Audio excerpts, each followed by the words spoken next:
Coucou tout le monde, j'espère que vous allez tous et toutes très bien, que vous avez dans le titre. Aujourd'hui on se retrouve avec une semaine de lecture avec moi.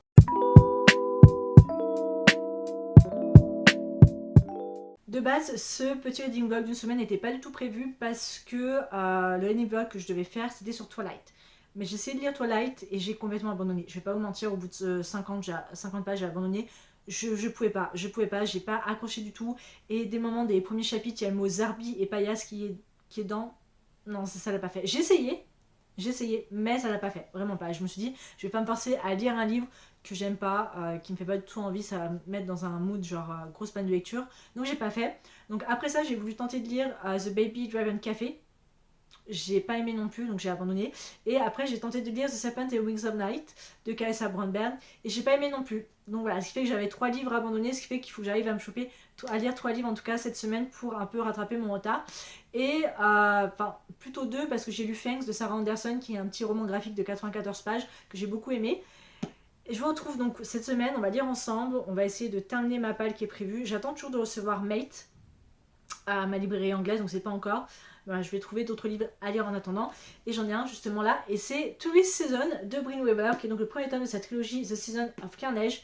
Brynne Weaver, c'est la même autrice derrière The Ruinous Love Trilogy, donc vous savez, Butcher and Blackbird, Laser and Ark, Cindy Sparrow, que j'ai lu, que j'ai beaucoup aimé. D'ailleurs, qui sont disponibles tous les 3 chez Édition Verso. Et celui-ci va sortir aussi, je crois, ce mois-ci ou le mois prochain, chez Édition Verso en plus. Voilà. Ce tome-là, ce roman-là, j'avais très hâte de lire, et je vous retrouve parce que j'ai lu les 100 premières pages. Voilà, c'est tout petit, mais j'ai lu les 100 premières pages. Et dans ce roman-là, on va suivre Harper Sterling, qui habite à Cap Carnage, qui est un peu une petite bourgade, une petite ville touristique, un petit village touristique avec des petites légendes et tout, d'anciens tueurs en série et tout ça. Et on va suivre donc Harper qui vit là, qui est un peu la jardinière, qui aide plein de personnes, qui connaît tout le monde. Et elle a un petit secret, c'est-à-dire que tous les touristes qui la font chier, très clairement, excusez mon langage, elle décide de les tuer. Voilà, elle décide de les tuer et tout, elle s'est jamais fait prendre et tout. Jusqu'à l'arrivée de Nolan Rhodes, qui est soi-disant un touriste, mais qui est pas là pour ça, puisque il est là pour se venger. Voilà, il lui est arrivé quelque chose à lui et à son petit frère il y a 4 ans, et Harper en est la responsable, enfin fait partie des responsables, et donc il décide de se venger et de tuer toutes les personnes qui sont responsables de cette chose qui est arrivée. Et Harper est la personne finale sur sa liste. Et donc on assure un peu la relation entre les deux, sachant qu'entre temps il y a un investigateur un peu de true crime qui arrive et qui cherche à déceler un tueur en série qui s'appelle La Plume, qui était là il y a plus de 30 ans. Et Harper décide de team up avec Nolan, de faire équipe avec Nolan pour essayer de faire disparaître cet homme-là, essayer de tout faire pour pas révéler certains secrets. C'est ce que j'ai compris en 100 pages. Voilà. Écoutez, ma foi, j'aime beaucoup pour le moment. J'accroche beaucoup plus que les 3 autres romans que j'ai essayé de lire.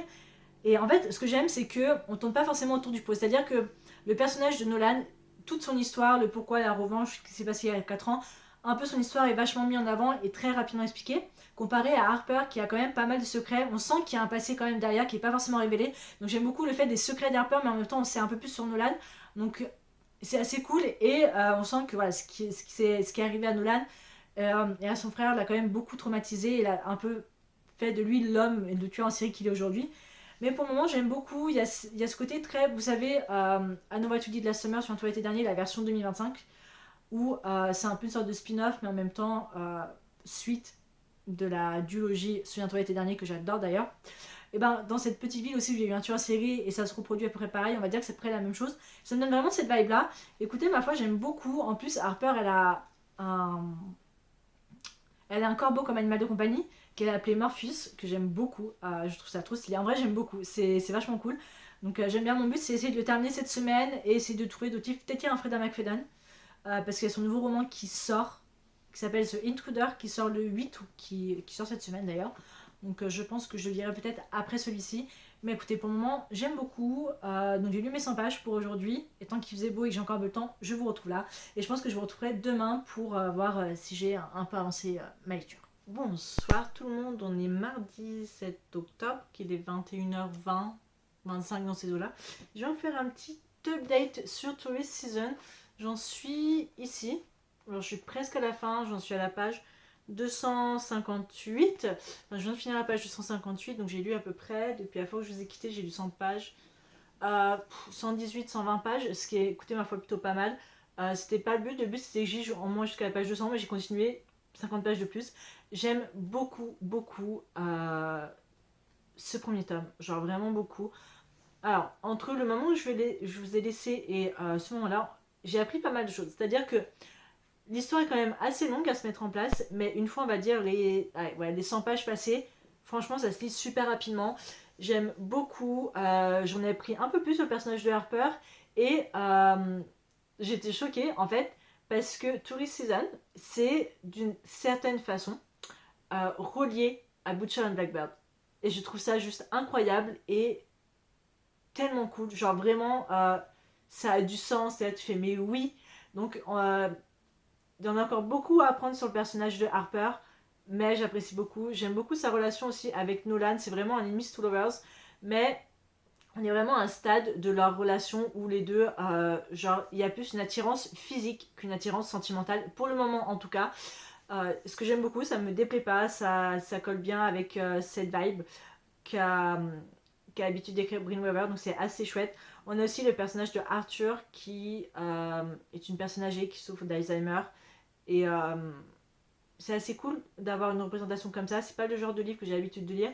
Voilà, en plus de Trigger Warning, elle parle comme quoi elle a vraiment eu des personnes de sa famille qui ont été Alzheimer. Elle a aussi, l'autrice a aussi voilà, été en contact avec des personnes associative et tout ça pour vraiment bien mettre en place ce système justement en place à propos de l'Alzheimer. Donc c'est assez cool.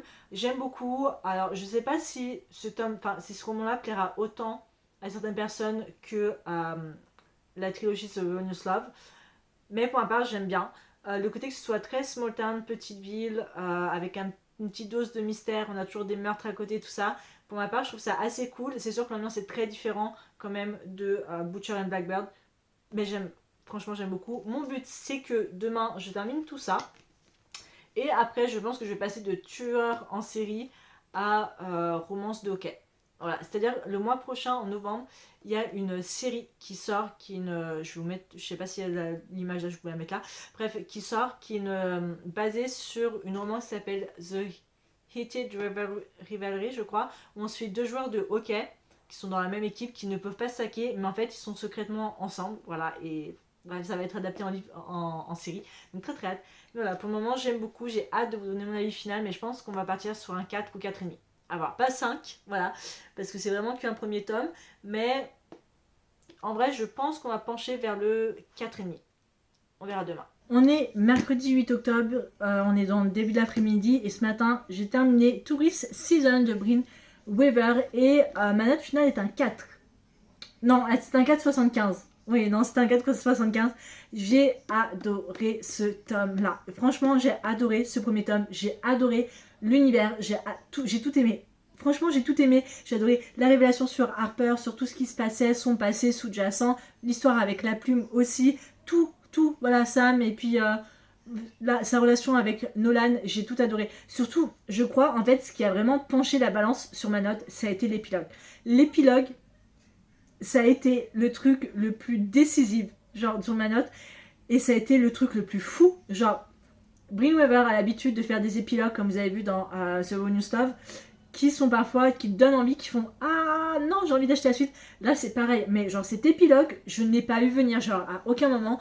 J'ai adoré le clin d'œil à Butcher and Blackbird, bien évidemment. J'ai tout adoré, j'ai adoré voir Harper réapprendre à faire confiance, essayer de s'ouvrir un petit peu plus. J'ai adoré voir Nolan apprendre un peu plus Harper, apprendre un peu plus à la connaître, à découvrir aussi la vérité sur elle et tout. Franchement, c'était vraiment génial. Ils ont fait face à leur peur. Il y a eu une vraie alchimie entre les deux, une vraie relation. Et je crois que vous avez quitté en disant qu'il chantait plus l'attirance physique que l'attirance sentimentale.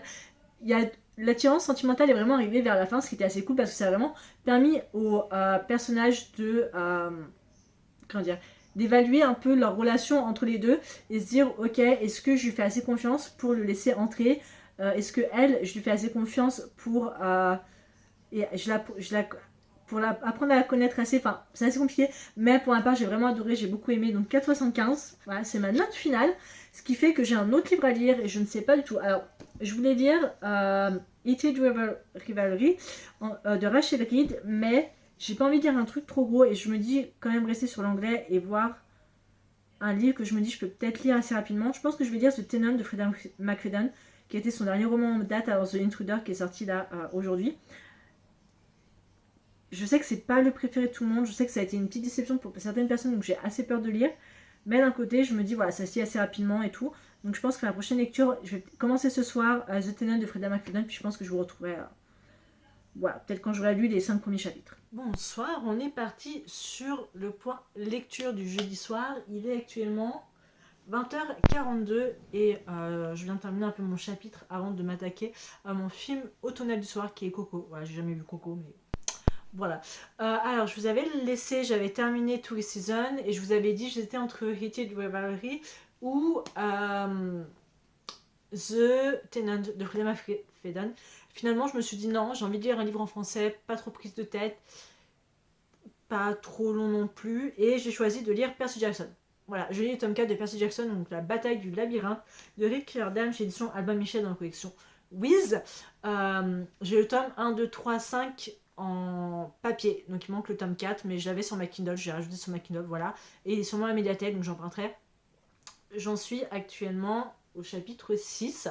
J'ai lu donc 26% du livre et il me reste 3h57 de lecture. Écoutez, c'est Percy Jackson. Malgré le fait que j'avais quand même bien aimé le tome 1, il y a des fois des moments où certains tomes, j'ai l'impression qu'il ne se passe pas grand chose et que ça me plaît pas autant que ça. Je me vois pas mettre plus bas que 3 à chaque fois, mais je sens que c'est des romans assez jeunesse. J'ai aucun souci contre les romans jeunesse, au contraire j'adore, je trouve que c'est bien et tout, mais voilà, là j'en suis vraiment qu'au chapitre, je viens de terminer le chapitre 5 et on commence vraiment dans l'aventure sur la quête, une quête réservée à Annabeth. Et il y a, alors je me suis rappelé d'un passage dans le film Percy Jackson, la mère des monstres, qui est sorti à l'époque avec Logan Lerman et tout ça, qui est arrivé, qui n'était pas présent dans le livre, donc dans le livre La mère des monstres, et je suis en train de me poser la question si ça va pas arriver dans ce tome-là. En ce qui concerne Annabeth, bon je ne spoilerai pas et tout ça, mais je me dis ça peut potentiellement arriver. Je pense que 3h57 de lecture c'est faisable pour cette semaine. Je pense d'ici samedi j'aurai potentiellement terminé. Dimanche je sais pas trop si j'aurai vraiment le temps de lecture parce que je vais au cinéma avec ma soeur. Il repasse Peter Pan le Disney, c'est un de mes Disney préférés de tous les temps, j'adore Peter Pan. Et après on va au Festival des Courges au Parc de la Tête d'Or. Donc je sais pas si j'aurai le temps. J'espère en tout cas avoir le temps de clôturer le vlog aussi. Mais voilà, juste un petit point. J'ai hâte d'entrer dans l'action un peu plus. C'était vraiment remise dans le contexte, la nouvelle quête et tout ça, les personnages, qu'est-ce qui va se passer. On sent qu'il va y avoir quelque chose. Voilà, je pense que j'arrive à la fin parce que de base on avait 5 tomes, là il y en a 7 maintenant. Plus il y a tous les spin-offs sur Nico et tout, peut-être que je les dirai à l'occasion. Mais si je peux essayer de terminer, au pire cette année, Percy Jackson serait plutôt pas mal. Je sais pas, je pense que je mettrai le tome 6 et 7 sur ma Kindle, puis on verra. Mais voilà, dans tous les cas, j'avance doucement, mais sûrement. Je viens de clôturer ce vlog. On est dimanche, il est 4h30 et j'ai un peu zappé en fait. Bah, pas que j'ai zappé de filmer, mais c'est que vendredi j'étais crevée. Voilà, très clairement, j'avais pas la force. Et hier, avec ma soeur, on a passé toute l'après-midi à la Pardieu, donc j'ai pas eu le temps de filmer. Donc là, j'en profite, voilà, pour clôturer un peu ce reading vlog. Pour faire le point, jeudi, je vous ai dit que j'étais en plein Percy Jackson et que j'aimerais bien atteindre les 50% du roman. Donc, c'est ce que j'ai fait vendredi. Vendredi, j'ai atteint 52% du roman. On commençait à bien avancer et tout. Et je l'ai terminé hier et ma note finale est de 3,5. C'était pas mauvais.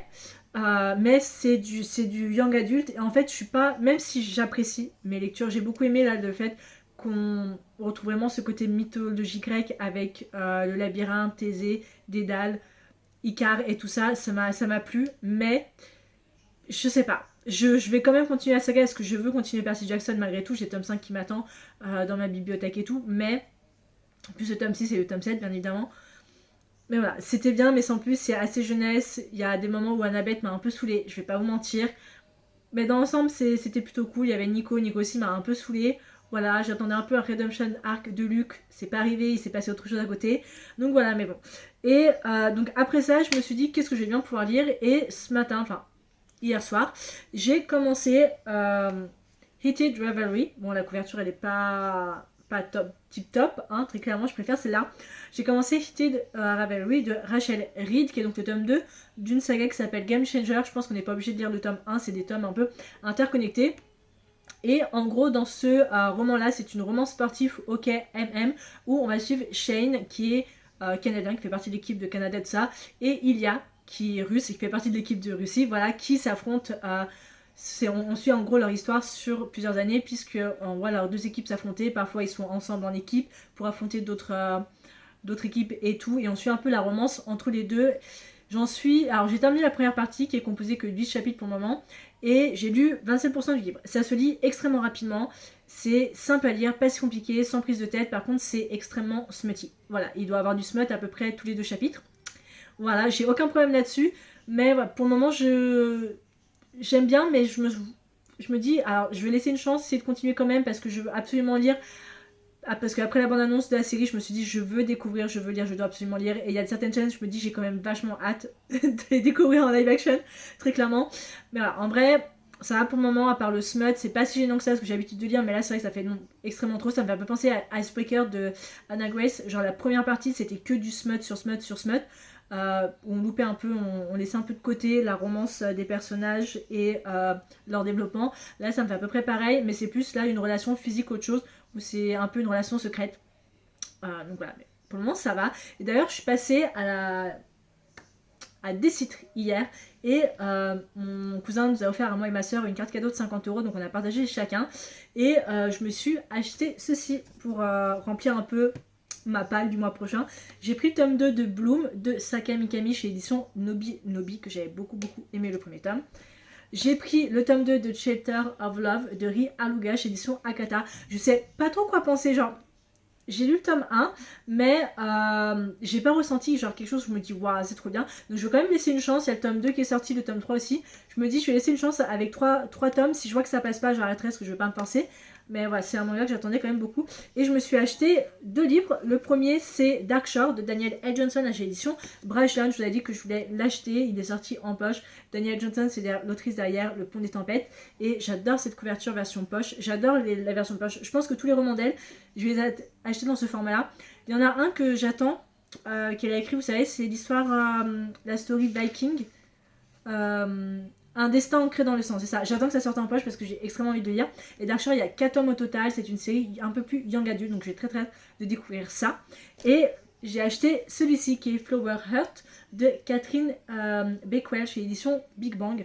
Pareil, c'est un roman qui, quand il est sorti aux États-Unis, j'avais envie de le découvrir. Puis après, je savais pas. Puis après, il est sorti en poche, il est sorti en grand format. Puis je me suis dit, je sais pas. Puis là, il est sorti en poche. Et j'ai relu le résumé, je me suis dit, ouais, ça me fait assez envie. En plus, c'est un one shot. Donc je pense que ça va se lire assez rapidement. Donc voilà, c'est un peu mes achats du week-end. Dans tous les cas, j'espère que la vidéo vous a plu, que ce petit reading vlog d'une semaine de lecture avec moi vous a plu. Voilà. Le but, c'est vraiment de terminer Heated Revelry là dans les jours qui viennent, et après lire Mate de Alia The Wood, et puis après je verrai comme on est. Après je suis en vacances, donc ça devrait le faire. Dans tous les cas, j'espère que la vidéo vous a plu. Je vous retrouve la prochaine fois pour une prochaine vidéo. Ciao.